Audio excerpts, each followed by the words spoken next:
Please wait.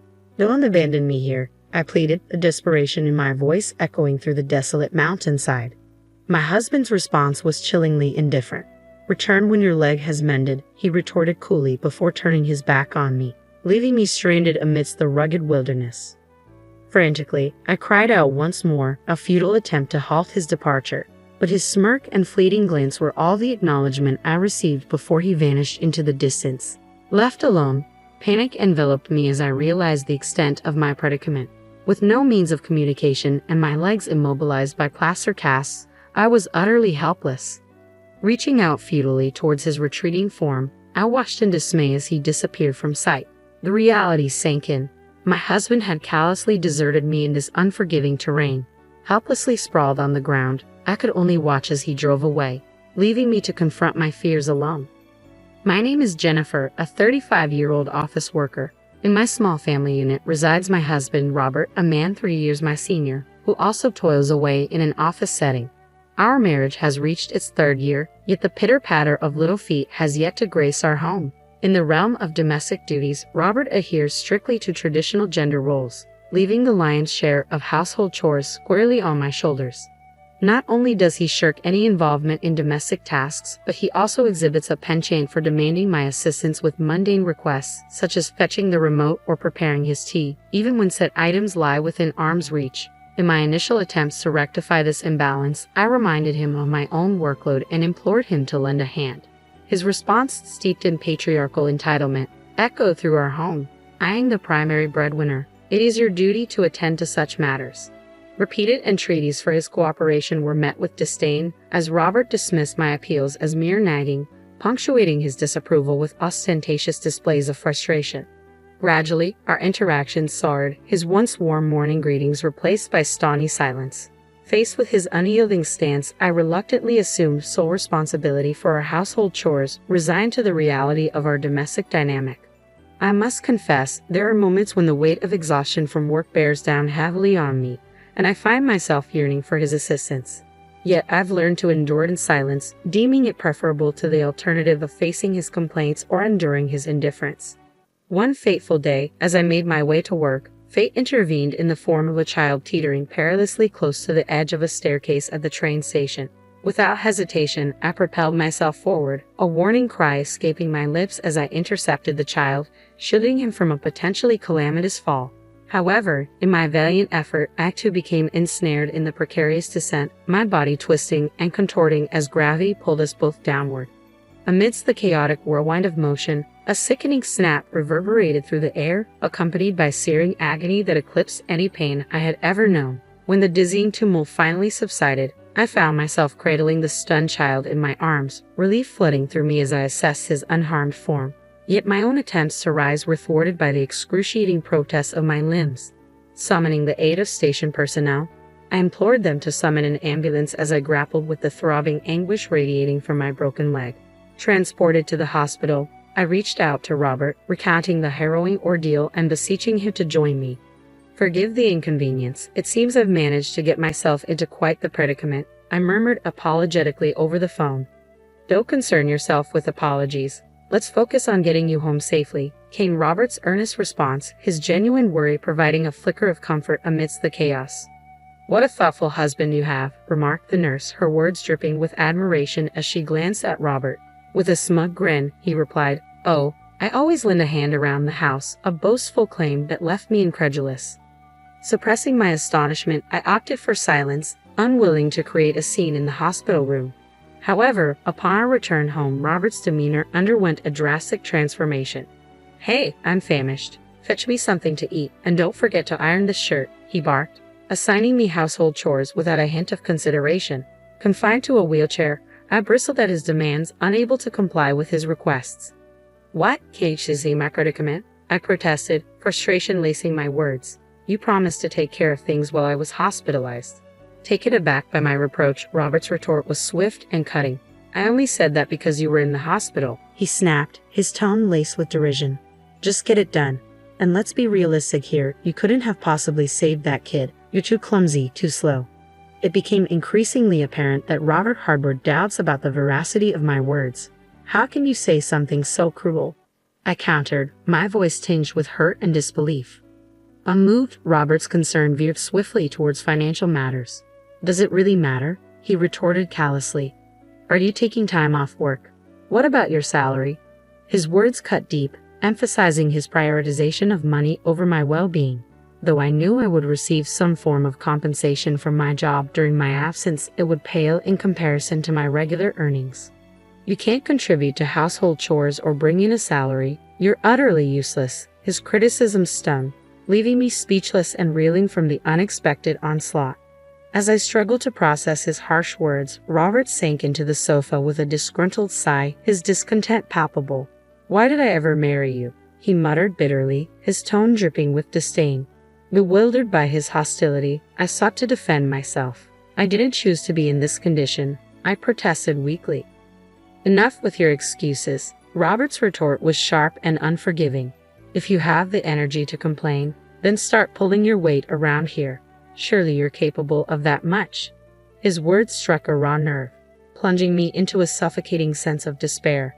Unable to bear his callousness any longer, I found myself blurting out, "That's it. If this is how it's going to be, I'm going back to my parents' house." Robert appeared more than willing to accommodate my decision. "All right then, I'll take you there," he chirped, reaching for the car keys. With minimal preparation, I gathered only the essentials into a bag, relying on my crutches to navigate. However, Robert's assistance was conspicuously absent as I struggled to make my way to the car. "Come on, what's taking so long? Hurry up and get in," he grumbled impatiently, tossing my bag into the car with careless disregard. Irritation oozed from every pore as he settled into the driver's seat, clearly perturbed by the inconvenience. The journey to my parents' home, nestled amidst the mountains, stretched before us, a daunting 2-hour drive. Despite my misgivings about Robert's sudden willingness to accompany me, I had little choice but to rely on his assistance for the time being.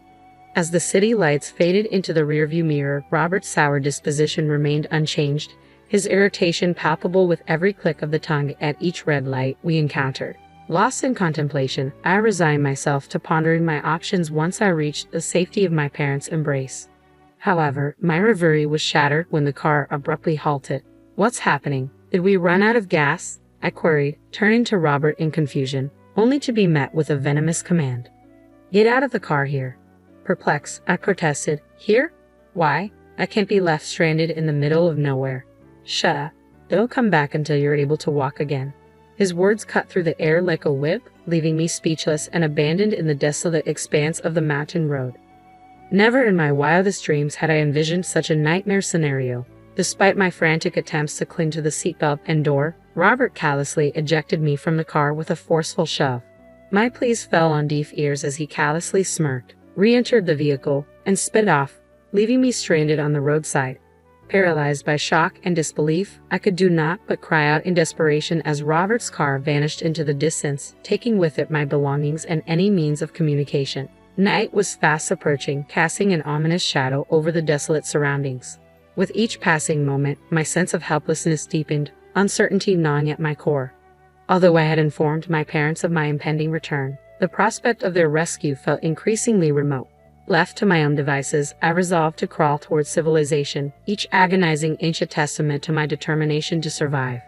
Yet, as exhaustion threatened to engulf me, a glimmer of hope emerged in the form of approaching footsteps. A figure clad in jogging attire materialized before me, a beacon of salvation amidst the encroaching darkness.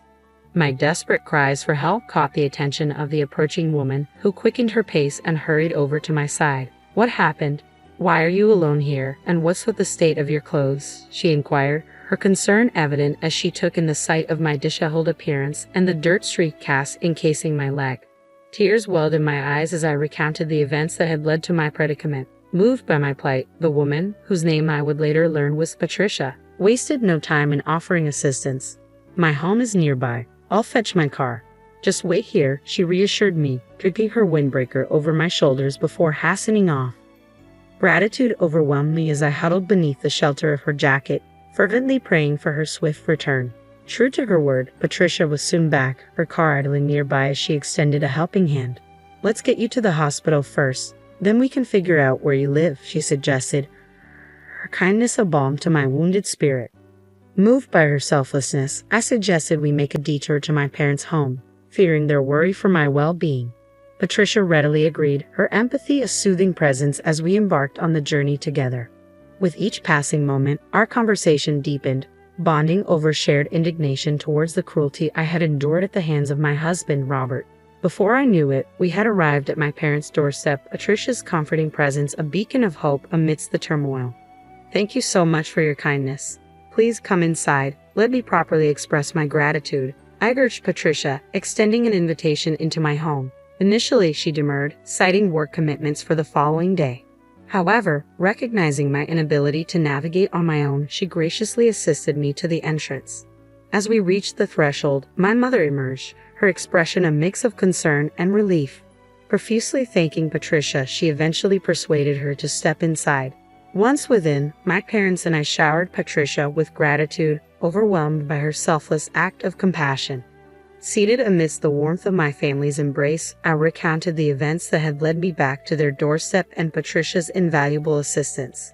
"What a despicable man. You should divorce him immediately," my father fumed, his anger palpable.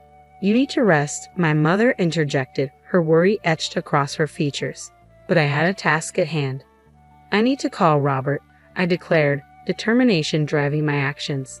With my parents by my side, I reached for the home phone, steeling myself for the conversation that lay ahead. "You're home already. Come back as soon as you're healed. Who will take care of the house without you?" Robert's tone held no trace of remorse as his callous words echoed through the speakerphone, audible to both me and my enraged parents. Enraged by Robert's callous disregard, my father's voice thundered through the phone, seething with fury. "What nonsense is he spouting? He's got some nerve," he bellowed, his anger palpable even from a distance. Beside him, my mother's expression hardened, her disapproval evident.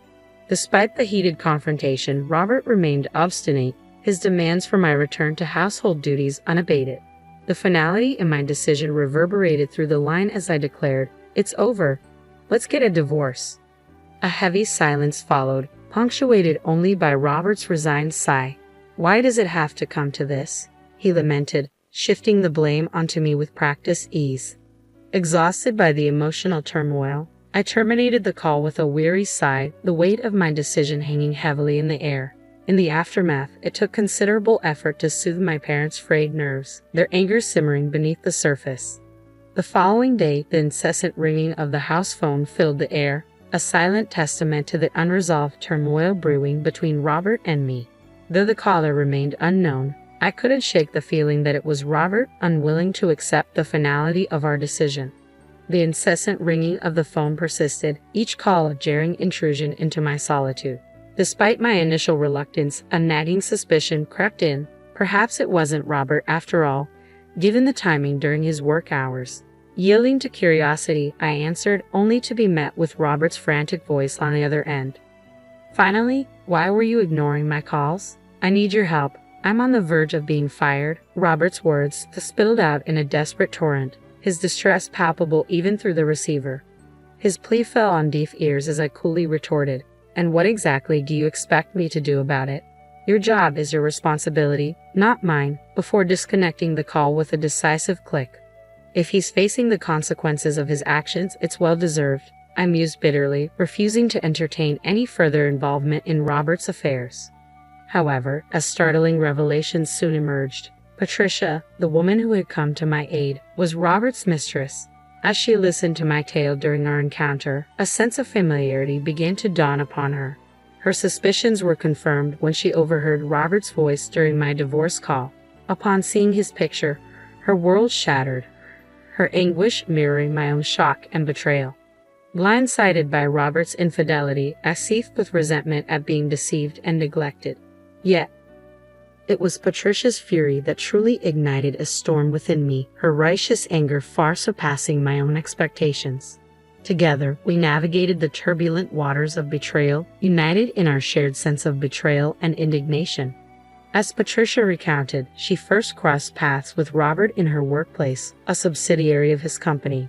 Their initial interaction occurred during one of Robert's business visits, sparking the connection that quickly evolved into frequent rendezvous.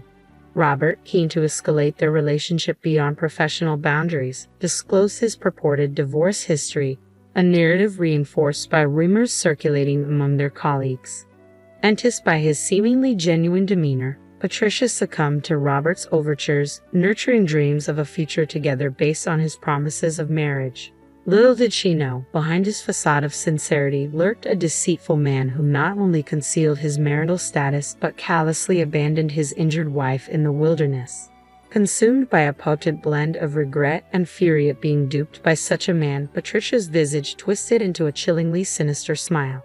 Determined to exact revenge for her betrayal, she orchestrated Robert's downfall, leveraging her connections to ensure his dismissal from his position.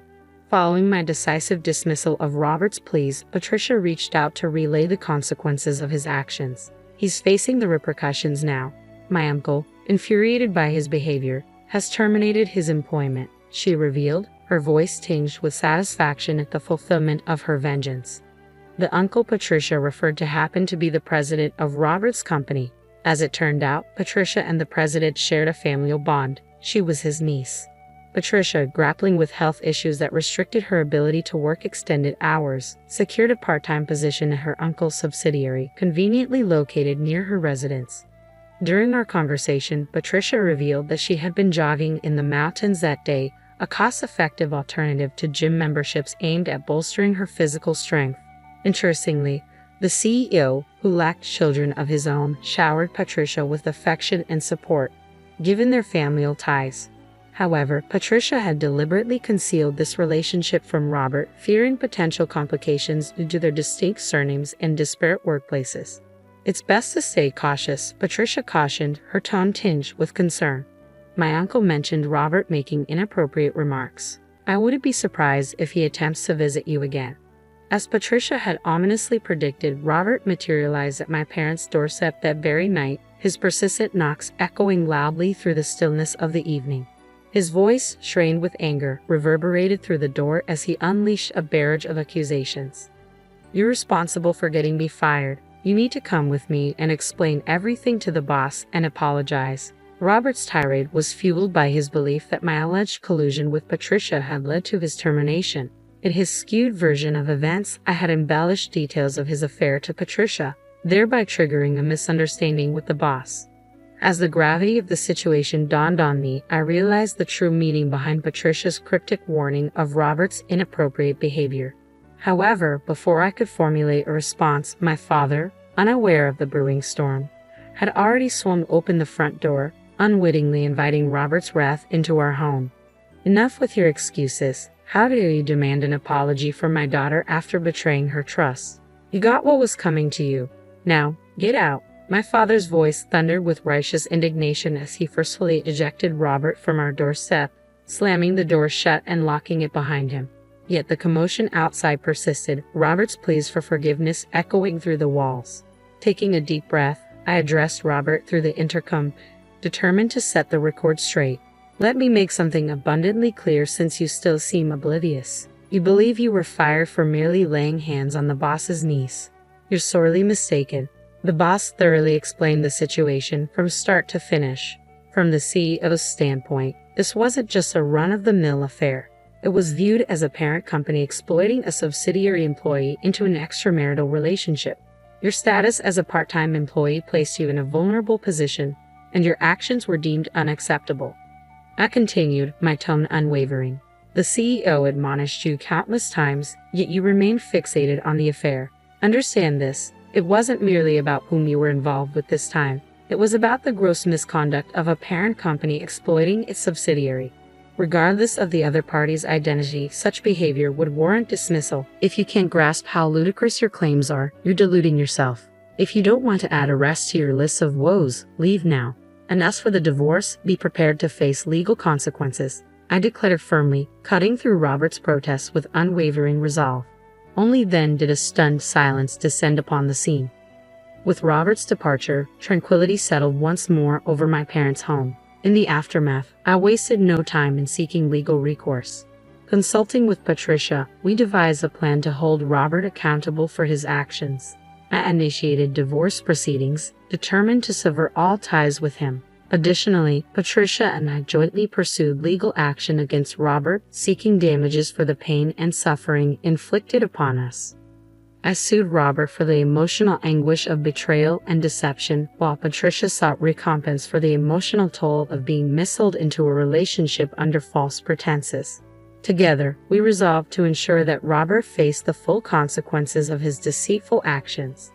After Robert's dismissal, he found himself in dire financial straits without any severance pay to fall back on. Desperate for assistance, he turned to his parents for help. However, his plea for financial aid fell on deaf ears when they learned of my decision to divorce him.